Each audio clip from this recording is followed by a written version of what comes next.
O professor Oceano nem se fala, né? Porque o quase do meu tempo lá mais na idade do tempo, começou um pouquinho antes do que eu, mas tem uma capacidade técnica de conhecimento muito grande, o qual a gente deve absorver o máximo possível.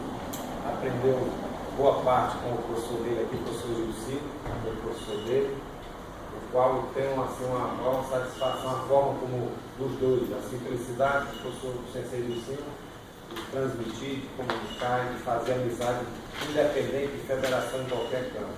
Então sempre teve disposto, aberto para conversar, para diálogo, para visitar sobre o karatê dele. E eu queria chamar a atenção de vocês, seguinte, a responsabilidade é muito grande. Vocês estão chegando à faixa verde. Na minha interpretação, é o início do karatê. E vocês vão ter que honrar essa faixa.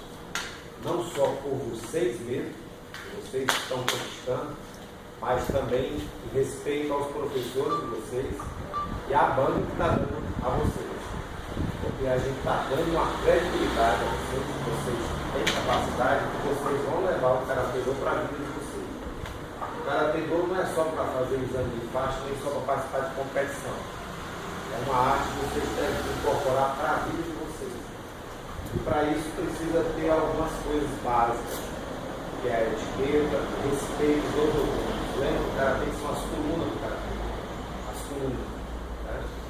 Então que vocês aprendam a respeitar, a honrar, a ter disciplina, determinação, força de vontade, princípios de educação, de saber se comportar em qualquer lugar, saber entrar e saber sair.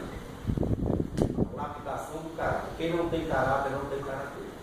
O mestre Nakoshi é muito rigoroso isso. O mestre nem falou na questão da parte espiritual. O karatê sem espírito não é nada. Mas esse espírito não é só a força de vontade, não. É a união com o universo mesmo. Buscar a harmonia, o equilíbrio. Né?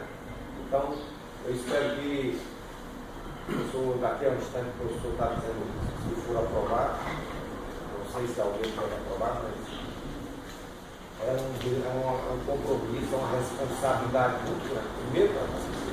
Segundo, para os professores, vocês.